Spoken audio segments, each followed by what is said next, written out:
ನಮಸ್ಕಾರ ರೀಪ ಎಲ್ಲರಿಗೂ ಯೂಟ್ಯೂಬ್ದಾಗ ನಂಬರ್ 1 ನ್ಯೂಸ್ ಕನ್ನಡ ಬಟನ್ ಹೊಡ್ರಿ, ಫೇಸ್ಬುಕ್ದಾಗ ಫಾಲೋ ಮಾಡ್ರಿ.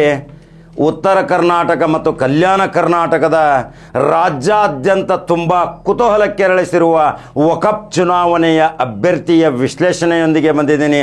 ಆ ಅಭ್ಯರ್ಥಿ ಯಾರು, ಆ ಅಭ್ಯರ್ಥಿಯ ಹಿನ್ನೆಲೆ ಏನು, ಆ ಅಭ್ಯರ್ಥಿಯ ಇತಿಹಾಸ ಏನು, ಅವರ ವಂಶಾವಳಿಗಳ ಸಾಮ್ರಾಜ್ಯ ಏನು.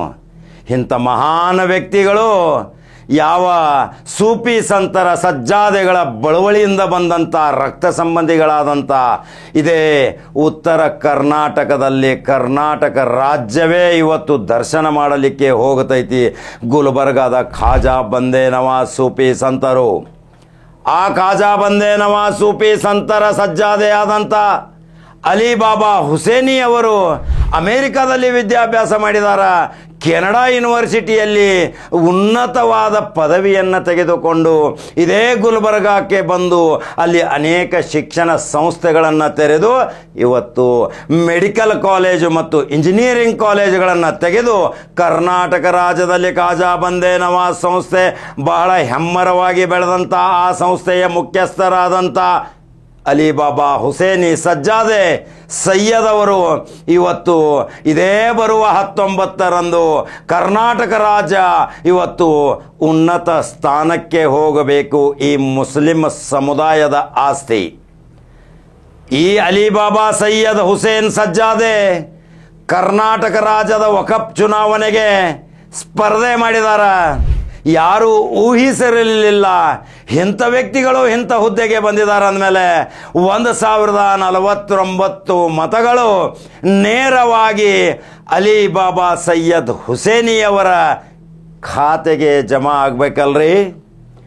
ಇಂಥ ವ್ಯಕ್ತಿಗಳು ಬಂದಿದ್ದು ನಮಗೆ ತುಂಬ ಸಂತೋಷ. ಯಾಕಂದರೆ ವಕಫ್ ಅಂದರೆ ಕರ್ನಾಟಕ ರಾಜ್ಯದ ಈ ಮುಸ್ಲಿಂ ಸಮುದಾಯದ ಪ್ರಮುಖ ಆಸ್ತಿ. ಆ ಆಸ್ತಿ ಎಲ್ಲೆಲ್ಲಿ, ಆ ಆಸ್ತಿ ಈಗ ಯಾರ್ಯಾರು ಕಬಳಿಸ್ಯಾರ ಅದನ್ನು ಎಲ್ಲ ಜಪ್ತ ಮಾಡುವ ಸಲುವಾಗಿ ಆ ಆಸ್ತಿಯ ವಾರಸನ್ನು ಇದೇ ಮುಸ್ಲಿಂ ಸಮುದಾಯದ ಕೊರಳಿಗೆ ಹಾಕಲಿಕ್ಕೆ ಬಂದಾರ. ಕಲ್ಯಾಣ ಕರ್ನಾಟಕದಿಂದ ಮಹಾನ್ ಸೂಫಿ ಸಂತರ ವಂಶಾವಳಿ ರಕ್ತ ಸಂಬಂಧಿಯಾದಂಥ ಇದೇ ಸೈಯದ್ ಅಲಿಬಾಬಾ ಸಜ್ಜಾದೆ 19ರಂದು ಚುನಾವಣೆ ರೀ. ಇದೇ ಬರುವ 2-3 ದಿನ ಉಳಿತು. 1049 ಮತದಾರರು ಆ ದೇವರಲ್ಲಿ ಪ್ರಾರ್ಥನೆ ಮಾಡಿಕೊಡ್ರಿ, ಇಂಥ ವ್ಯಕ್ತಿಯನ್ನು ಕಳಿಸಿದೀಯಪ್ಪ ನೀನು, ಇಂಥ ವ್ಯಕ್ತಿಯನ್ನು ಕಳಿಸಿದಾಗ ನಮಗೆ ಇಷ್ಟೊಂದು ಸಂತೋಷ ಆಗತೈತಿ. ನಾವು ನೇರವಾಗಿ ಮತಪತ್ರಿಕೆಯಲ್ಲಿ 6ನೇ ನಂಬರ್ಗೆ ಹೋಗಿ ಒಂದು ಮತವನ್ನು ಸೈಯದ್ ಅಲಿಬಾಬಾ ಸಜ್ಜಾದೆಯವರಿಗೆ 1 ಅಂತ ಬರೆದು ಮತ ಹಾಕುತ್ತೇವೆ ಅಂತ ಪ್ರತಿಜ್ಞೆ ತಗೊಳಕತ್ತಾರ. ಈ ಅಲಿಬಾಬಾ ಸಜ್ಜಾದೆ ಸೈಯದ್ ಅವರು ಈ ಖಾಜಾ ಬಂದೇ ನವಾಜ್ ಅವರ ಅಜ್ಜಂದಿದರಾದ ಭಾರತ ದೇಶದ ಉನ್ನತ ಪದವಿಯಾದಂಥ ಪದ್ಮಶ್ರೀ ಪ್ರಶಸ್ತಿ ತೆಗೆದುಕೊಂಡು ಕರ್ನಾಟಕ ರಾಜ್ಯೋತ್ಸವ ಪ್ರಶಸ್ತಿ, ಭಾರತ ದೇಶದ ವಕಫ್ ಕೌನ್ಸಿಲ್ ಆಫ್ ಇಂಡಿಯಾದ ನಿರ್ದೇಶಕರಾಗಿ ಅನೇಕ ವಕಫದ ಅಧ್ಯಯನ ಮಾಡಿದಂಥ ಅವರ ಮೊಮ್ಮಗರಾದಂಥ ಸೈಯದ್ ಅಲಿಬಾಬಾ ಹುಸೇನಿಯವರು 19ರಂದು ನಡೆಯಲಿರುವ ಕರ್ನಾಟಕ ರಾಜ್ಯದ ವಕಫ್ ಚುನಾವಣೆಯಲ್ಲಿ ಸ್ಪರ್ಧೆ ಮಾಡಿದ್ದಾರೆ. ಇವರು ಸ್ಪರ್ಧೆ ಮಾಡಿದ ತಕ್ಷಣ ಇನ್ನುಳಿದ ಅಭ್ಯರ್ಥಿಗಳು ವಿಚಾರ ಮಾಡಬೇಕಾಗಿತ್ತು. ಇಂಥ ಅಮೇರಿಕಾ ಕೆನಡಾ ಯೂನಿವರ್ಸಿಟಿಯಲ್ಲಿ ಪಾರಂಗತರಾದಂಥ ವೈಸ್ ಚಾನ್ಸಲರ್ ಆಗಿ ಡೀಮ್ಸ್ ಆದಂಥ ಇಂಥ ವ್ಯಕ್ತಿಗಳು ಸಜ್ಜಾದೆಗಳು ವಕಫ್ ಸ್ಥಾನಕ್ಕೆ ಸ್ಪರ್ಧೆ ಮಾಡಿದ್ದಾರೆ ಅಂದಮೇಲೆ ನಾವೇನ್ರಿ ಅವ್ರ ಮುಂದಂಥೇಳಿ ನಾಮಪತ್ರ ಹಿಂತಗೊಳ್ಳಬೇಕಾಗಿತ್ತು. ಆದರೂ ತಗೋಲಿಲ್ಲ. ಆದರೆ ರಿಟೈರ್ಡ್ ಆಗಿ ಅವರಿಗೆ ಬೆಂಬಲ ಘೋಷಿಸಿ ಅವಿರೋಧ ಆಯ್ಕೆ ಮಾಡುವಂಥ ಪ್ರಕ್ರಿಯೆ ಕರ್ನಾಟಕ ರಾಜ್ಯದ ವಕಫ್ ಮಂಡಳಿಗೆ ಮಾಡಿದ್ರೆ ಇವತ್ತು ಸಮುದಾಯ ಅವರಿಗಾಗಿ ಪ್ರಾರ್ಥನೆ ಸಲ್ಲಿಸುತ್ತಿತ್ತು. ಇದೇ ಸಮುದಾಯದ ಪ್ರಗತಿಗಾಗಿ ಇವತ್ತು ಸಾವಿರಾರು ಕೋಟಿ ರೂಪಾಯಿಗಳ ಆಸ್ಪತ್ರೆ ಮತ್ತು ಮೆಡಿಕಲ್ ಕಾಲೇಜು, ITI ಇಂಜಿನಿಯರಿಂಗ್ ಕಾಲೇಜುಗಳನ್ನು ಮಾಡಿದಂಥ ಇದೇ ಸೈಯದ್ ಅಲಿಬಾಬಾ ಸಜ್ಜಾದೆ ಈಗ ವಕಫ್ ಚುನಾವಣೆ ಗೆದ್ದ ತಕ್ಷಣ ಪ್ರತಿ ಜಿಲ್ಲೆಗೆ ಒಂದು ಮೆಡಿಕಲ್ ಕಾಲೇಜು, ಇಂಜಿನಿಯರಿಂಗ್ ಕಾಲೇಜು. ಯಾಕೆ ಇವರಿಗೆ ಓಟ್ ಹಾಕಬೇಕು? ಇವರ ಹಿನ್ನೆಲೆ ಸಾಮ್ರಾಜ್ಯ, ಇವರ ಪರಂಪರೆ, ಇವರ ಬಳವಳಿ ಇವನ್ನೆಲ್ಲ ವಿಚಾರ ಮಾಡಿದಾಗ ಆ ದೇವರೇ ಈ ದೇವದೂತನನ್ನು ಕಳಿಸಿದಾನ. ತಕ್ಷಣ ಹೋಗಿ ಯಾರ ಮಾತಿಗೆ ಮರಳಾಗದೆ, ಯಾರ ಗೊಡ್ಡು ಬೆದರಿಕೆಗೆ ಮತ್ತು ಯಾವುದೇ ಆಮಿಷಕ್ಕೆ ಬಳಗಾಗದೆ ನೇರವಾಗಿ ಮುತುವಲ್ಲಿಗಳು ಮತ ಹಾಕಬೇಕು. ಆ ಮುತುವಲ್ಲಿಗಳು ಇವರಿಗೆ ಮತ ಹಾಕಿದರೆ ಅವರಿಗೆ ಯಾವುದೇ ರೀತಿಯ ತೊಂದರೆ ಆಗುವುದಿಲ್ಲ. ದೇವರು ಅವರಿಗೆ ಅನುಗ್ರಹನಾಗಿ ಅವರ ಮನೆತನ ಮತ್ತು ಅವರ ವಂಶಾವಳಿಗೆ ರಕ್ಷಣೆ ಮಾಡುತ್ತಾನೆ ಅಂತ ಇದೇ ಸಜ್ಜಾದೆಯವರ ಪರವಾಗಿ ಅನೇಕರು ಮತಯಾಚನೆ ಮಾಡಕತ್ತಾರ. ಈಗ ನೋಡ್ಬೇಕಾ ಹಾವೇರಿಯಲ್ಲಿರುವ ಮತದಾರರು ಒಂದಾಗ್ಯಾರ್ರಿ, ಗದಗದಾಗ ಒಂದಾಗ್ಯಾರ, ಯಾದಗಿರಿ, ಬೀದರ್, ಗುಲ್ಬರ್ಗ, ಬಾಗಲಕೋಟೆ, ಬಿಜಾಪುರ, ಬೆಳಗಾವಿ, ತುಮಕೂರು, ದಾವಣಗೆರೆ, ಚಿತ್ರದುರ್ಗ, ಬೆಂಗಳೂರು, ಹರಿಹರ, ಅನೇಕ ಜಿಲ್ಲೆಗಳಲ್ಲಿ ಮಂಗಳೂರಿನಿಂದಲೂ ಸಹಿತ ಸಜ್ಜಾದೆ ಬಾಬಾ ನಿಂತಾರ್ರಿ. ಇಂಥ ವ್ಯಕ್ತಿಗಳು ನಿಂತಿದ್ದು ಈ ಕರ್ನಾಟಕ ವಕಫ್ ಮಂಡಳಿಯ ಇತಿಹಾಸದ ಒಂದು ಪರ್ವ ಪ್ರಾರಂಭ ಆಗೈತಿ. 20 ಲಕ್ಷ ಕೋಟಿ ಆಸ್ತಿಯನ್ನು ಸಂರಕ್ಷಣೆ ಮಾಡಬೇಕು. ಈ 20 ಲಕ್ಷ ಆಸ್ತಿಯನ್ನು ಸಮುದಾಯಕ್ಕೆ ಮೀಸಲಿಟ್ಟರೆ ಯಾವುದೇ ರೀತಿಯ ಒಬ್ಬ ಬಡ ಮುಸಲ್ಮಾನ ಬಡವನಾಗುವುದಿಲ್ಲ, ಶಿಕ್ಷಣದಿಂದ ವಂಚಿತನಾಗುವುದಿಲ್ಲ, ಆರೋಗ್ಯದಿಂದ ವಂಚಿತನಾಗುವುದಿಲ್ಲ. ಅನೇಕ ಚಿಕಿತ್ಸೆಗಳಿಗಾಗಿ ಅವರಿವರ ಹತ್ತ ಪರಿತಪಿಸುತ್ತಿರುವಾಗ ಈ ವಕಫ್ ಮಂಡಳಿಯೇ ನಿಮಗೆ ಆಧಾರ ಸ್ತಂಭ. ಅದೇ ಶಕ್ತಿ ಇದೇ ಗುಲ್ಬರ್ಗಾದ ಖಾಜಾ ಬಂದೇ ನವಾಜ್ ಸಜ್ಜಾದೆ ಸೈಯದ್ ಅಲಿ ಬಾಬಾ ಹುಸೇನಿಯವರು ಚುನಾವಣೆಗೆ ನಿಂತಾರಂದ್ರೆ ಎಷ್ಟೊಂದು ಖುಷಿ ರೀ.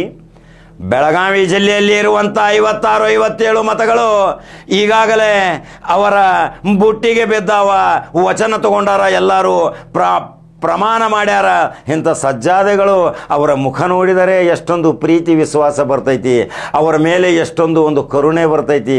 ಯಾಕಂದರೆ ಆ ರಕ್ತ ಸಂಬಂಧಿ ಹಳೆಯ ತಲೆಮಾರಿನಿಂದ ಬಂದಂಥ ವಂಶಾವಳಿಗಳ ಸಜ್ಜಾದೆಗಳು ಇವರು. ಇಂಥ ಸಜ್ಜಾದೆಗಳಿಗೆ ಬೆಂಬಲ ಕೊಟ್ಟರೆ ಕರ್ನಾಟಕ ರಾಜ್ಯ ವಕಫ್ ಶಕ್ತಿಯುತವಾಗಿ ಬೆಳಿತೈತಿ. ಯಾರ್ಯಾರು ಅಕ್ರಮ ಮಾಡ್ಯಾರ ಅವನಿಗೆಲ್ಲ ಬಯಲಿಗೆ ಎಳಿತಾರ, ಅದನ್ನು ಸಮುದಾಯಕ್ಕೆ ಮೀಸಲಿಡ್ತಾರ. ಅವರ ಸಂಕ್ಷಿಪ್ತವಾದ ಒಂದು ಸಣ್ಣ ವರದಿ ಹೇಳ್ತಾನೆ ಕೇಳ್ರಿ. ಪದ್ಮಶ್ರೀ ಪೂಜ್ಯ ಹಜರತ್ ಸೈಯದ್ ಮೊಹಮ್ಮದ್ ಹುಸೇನಿ ಸಾಹೇಬ್, जनाब डॉक्टर सैयद शाह खुसरो हुसैनी साहेब, पीठाधिपति दरगाह हजरत खाजा बंदे नवाज कलबुर्गी, कुलपति खाजा बंदे नवाज विश्वविद्यालय कलबुर्गी, अध्यक्षರು ಖಾಜಾ ಶಿಕ್ಷಣ ಸಂಸ್ಥೆ ಕಲಬುರ್ಗಿ, ಮಾಜಿ ಸದಸ್ಯರು ಕರ್ನಾಟಕ ಬೋರ್ಡ್ ವಕಫ್ ಬೆಂಗಳೂರು, ಮಾಜಿ ಸದಸ್ಯರು ಸೆಂಟ್ರಲ್ ವಕಫ್ ಕೌನ್ಸಿಲ್ ನವದೆಹಲಿ. ಇವರ ಶಿಕ್ಷಣ ನೋಡ್ರಿ, ಕುರಾನ್ ಪಠಣ ಹಾಫೀಜ್ ಕುರಾನ್, BA ಉರ್ದು ಅರೇಬಿಕ್ ಮತ್ತು ಇತಿಹಾಸ ಗುಲ್ಬರ್ಗಾ ವಿಶ್ವವಿದ್ಯಾಲಯ, MA ಅರೇಬಿಕ್ ಉಸ್ಮಾನಿಯಾ ವಿಶ್ವವಿದ್ಯಾಲಯ ಹೈದರಾಬಾದ್, MA ಸುಪಿಸಿಯಾ ಇನ್ಸ್ಟಿಟ್ಯೂಟ್ ಆಫ್ ಇಸ್ಲಾಮಿಕ್ ಸ್ಟಡೀಸ್ದಲ್ಲಿ, ಮೆಕಗಿಲ್ ವಿಶ್ವವಿದ್ಯಾಲಯ ಮಾಂಟ್ರಿಯಲ್ ಕೆನಡಾದಲ್ಲಿ ಇಂಥ ಒಂದು ಪವಿತ್ರ ಹುದ್ದೆಯನ್ನು ತೆಗೆದುಕೊಂಡಂಥ ಅನೇಕ ಪ್ರಶಸ್ತಿಗಳನ್ನು ಸಹಿತ ತೆಗೆದುಕೊಂಡು association of Muslim professional excellence award, promising Indian award, ಉಪಮುತವಲ್ಲಿ ದರ್ಗಾ ಹಜರತ್ ಖಾಜಾ ಬಂದೇ ನವಾಜ್ ಕಲಬುರ್ಗಿ ಉತ್ತಮ ಕಾರ್ಯಗಳು ಮತ್ತು ಆಡಳಿತ ನಡೆಸುವುದಕ್ಕೆ ಅವಾರ್ಡ್ ಆಫ್ ಎಕ್ಸಲೆನ್ಸ್ ಸಲ್ಲಿಕೆ. ಈ ಪ್ರಶಸ್ತಿಯನ್ನು ಸೆಂಟ್ರಲ್ ವಿಶ್ವ ಕೌನ್ಸಿಲ್ ಅಲ್ಪಸಂಖ್ಯಾತರ ಕಲ್ಯಾಣ ಇಲಾಖೆ ಭಾರತ ಸರ್ಕಾರದಿಂದ ಸಲ್ಲಿಕೆ. ಉತ್ತರಾಧಿಕಾರಿ ಮತ್ತು ಮುತವಲ್ಲಿ ದರ್ಗಾ ಹಜರತ್ ಖಾಜಾ ಬಂದೇ ನವಾಜ್, ಉಪಾಧ್ಯಕ್ಷರು ಖಾಜಾ ಶಿಕ್ಷಣ ಸಂಸ್ಥೆ ಖಾಜಾ ಬಂದೇ ನವಾಜ್ ಸಮಕುಲಪತಿ, ಮುತವಲ್ಲಿ ದರ್ಗಾ ಹಜರತ್ ಖಾಜಾ ಬಂದೇ ನವಾಜ್ ಕಲಬುರ್ಗಿ.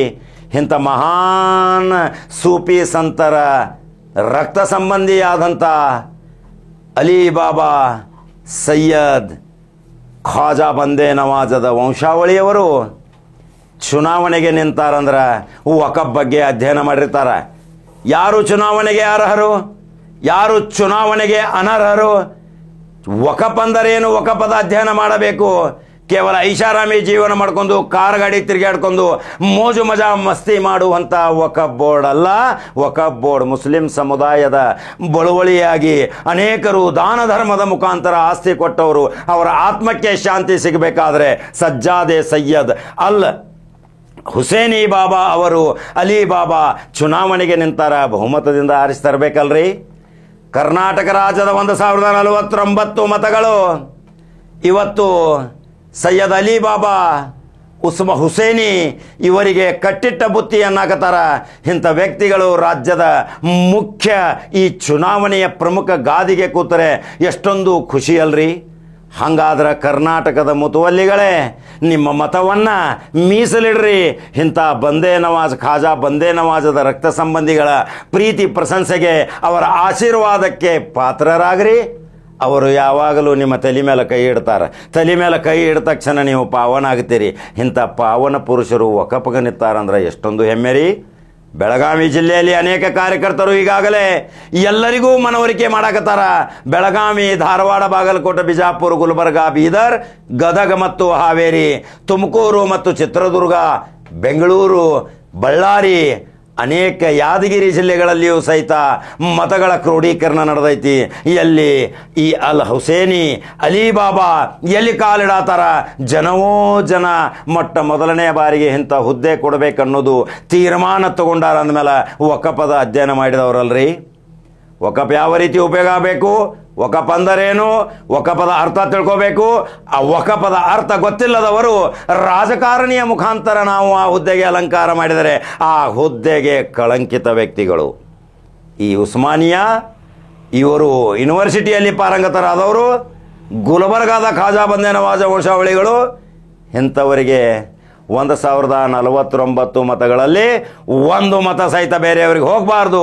ಇಂಥ ಸಜ್ಜಾದೆಗಳಿಗೆ ಮತ ಕೊಟ್ಟು ರಾಜ್ಯಾದ್ಯಂತ ಬಹುಮತದಿಂದ ಆರಿಸಿ ತರಬೇಕೆಂದು ಅನೇಕ ಮತದಾರರು ಸಹಿತ ಈ ಖಡಕ ಜವಾರಿ ಕಾಕಾಗೆ ಹೇಳ್ಯಾರಂದ್ರೆ, ಖಡಕ ಜವಾರಿ ಕಾಕಾ ಇಂಥ ಸಜ್ಜಾದೆಗಳ ಪರಂಪರೆಯನ್ನು ಮನವರಿಕೆ ಮಾಡುವ ಸಲುವಾಗಿ ಇದೊಂದು ವಿಶೇಷ ಸುದ್ದಿ. ಹಂಗಾದ್ರೆ ಯೂಟ್ಯೂಬ್ದಾಗ ಬಟನ್ ಹೊಡ್ರಿ, ಸಜ್ಜಾದೆ ಬಗ್ಗೆ ಏನು ನಿಮ್ಮ ಅನಿಸಿಕೆಗಳದಾವ, ಒಂದು ಸಾರಿ ಗುಲ್ಬರ್ಗಾಕ್ಕೆ ಹೋಗ್ರಿ, ಅಲ್ಲಿ ದರ್ಶನ ತಗೋರಿ, ಪಾವನರಾಗ್ತೀರಿ. ಇದೇ ಇವತ್ತು ಖಡಕ ಜವಾರಿ ಕಾಕಾನ ಸುದ್ದಿ. ಮತ್ತೊಂದು ಸುದ್ದಿ ಹೋಗಿ ಬರ್ತೀನಿ. ನಮಸ್ಕಾರ.